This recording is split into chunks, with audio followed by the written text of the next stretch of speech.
things old people do, young people are sick of. The workhorse mentality at jobs. Stop saying work harder. Work smarter is what the young person says. Don't work harder. I've heard that for a while. Work smarter. Work smarter, not harder. Right. Going above and beyond is fine, but don't expect it all the time. We're just here to do our job. We're not here to go above and beyond. I see a lot of that push online where it's like, you are more important than your job. So, and I mean, you have people, they've called this year, the great, quitting basically. Well, what is it? Resignation. The great resignation. Where people are saying, I no longer will, put my job ahead of my mental health. And of course, you, Chris Kelly. Oh God, I'll just say I can't stand that. I think go in, you work, you do the very best you can, you do everything you can to do a great job, and then you go home and then you work on your mental health. I've always thought that. There's something for both sides. Then also, if you want to move up in your career, don't do the basic minimum. Right. Exactly. What they're saying. I mean, if you want to, if it's a job and you want to go in and keep doing what you're doing and not do anything else, then do it the way you want to do it. But until somebody's better and comes along and replaces you. Yeah, it's people that put their, go above and beyond that make more money. They make it. They do better. They go further. They make work more harder. money. They make more money. Yeah, I like the mentality of work harder. I never bought into that work smarter, not harder. I think you should go and do as much as you can. If you're happy where you are, then just keep, don't just work smarter and not harder. But I think it's easy to be replaced if you're happy where you are. Without a doubt. I think you got to really give everything you got. So I don't care for that. I don't. The customer's always right. I can come around to the other side of. This one I don't like at all. But don't you think working harder is important to work harder for the company and for yourself? You mean work harder at relaxation? No, work harder for yourself to move up in a career and not just to please the man. Yeah. Oh, absolutely. I think you'll do better. It creates more opportunity for you. Right. If you're it's really not just one-sided. I don't know if that's always the case. I'm not saying it's always the case. Theoretically, I hear what you're saying. Theoretically, it's what you want. Yes. If you work really, really hard, and you can leave the company, then you can do really well in your company. That's right. Show what you've got, and it translates to others. You can put it on your resume and do work harder. Rick, you're talking about working. This is what young people say. Stop with that workhorse mentality. Go ahead. Well, your goal should be to work just hard enough not to get fired, but not hard enough to get added responsibility. It's called the sweet spot of mediocrity. Yes. Okay. I've heard that. And that the sweet spot. I don't like that. The sweet spot of mediocrity I don't like. I relate to it. Yeah. I don't know that I agree 100%. The older you get, the harder it is to really go hard, So the sweet spot of mediocrity might be where you wind up. Sometimes you fall behind in technology or you can't keep up with the younger. younger. Wait a minute now. That's the next thing. This is young people say they're sick of old people doing this. Acting like it's okay to be bad at technology. You have to. This is the world we live in. You have to be good at technology. You can't just say, "Oh, can't do that." You've got to learn it. That's what they say. Just because you're older doesn't mean you can't learn the basics. One person said their father refuses to use computers, but still makes them buy things on Amazon and Google for him. And they're like, no, you go learn Amazon and Google. Well, I guess I'm in that field because, I can use a computer, but not very well. And there are 1,000 things I can't do technologically. Yeah. But if you really put your mind to it, you could probably learn it. Don't you think? I learned radio 3 different ways. I learned, I know. I learned the CD era of radio, the digital era, and the record era of radio.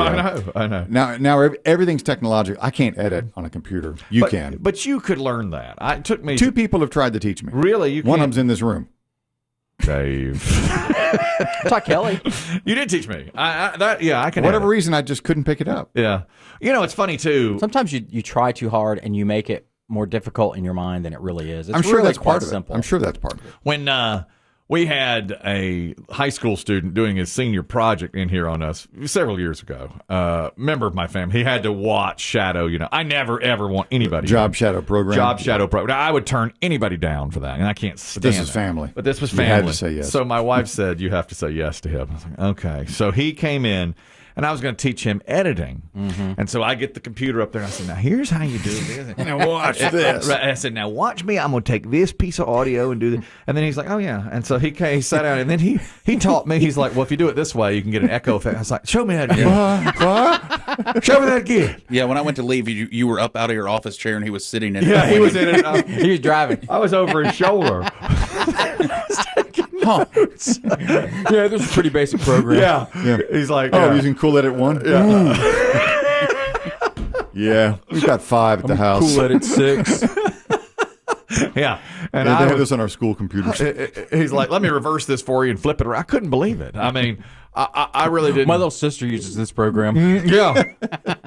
And I was teaching how to make some, little promotional announcements. Yeah, And with stuff. multiple pieces of audio. And I said, I'm going to go to the bathroom and check in on you in a minute. And I came back and I said, when are you going to start? He said, I'm done. That's it. That young people left. What young people hate that old people do? Calling instead of texting, unless it's an absolute emergency. They don't care about, young people don't care about picking up the phone. I think maybe I'm in that sweet spot too of age because I hope I've adapted decently to the cell phone. Well, you have. See, there's another thing. You're such a conundrum. You had that old, landline phone forever that you dialed. Correct.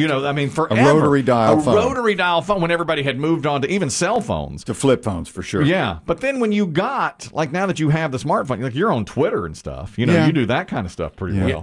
Chris Demm is great on a phone. Yeah, he works a phone. But I have 2 friends that we graduated high school together. Very close friends. We're still friends to this day. And I'll text them a message, and then 2 seconds later, the phone will ring and it's them.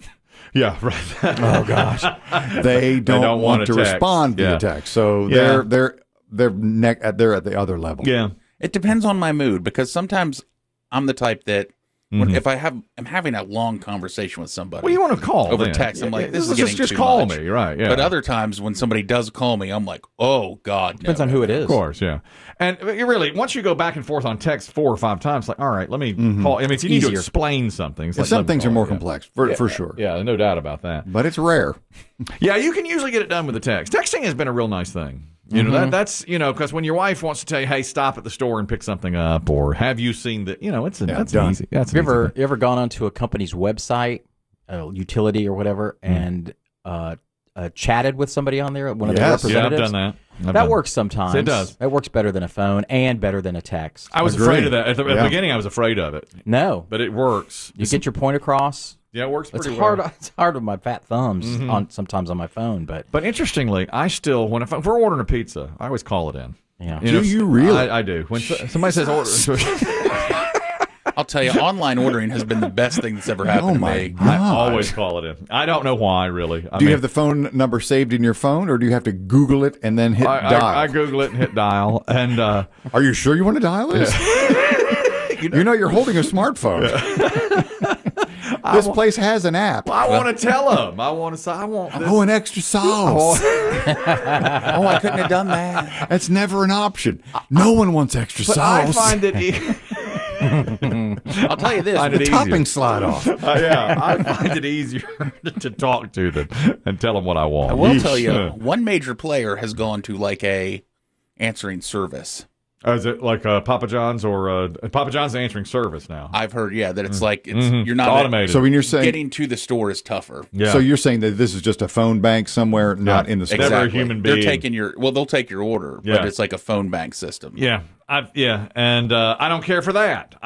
Is it a human? No, it is a computer that you're talking to. I've heard it's a human. But it is a human. But it's not like they're not at the store. No, they're at a call center. It's just a call center somewhere. They're not at the store. So they're basically they're in Atlanta. They're typing in on their computer what I could be typing. Putting on an mine. online order in.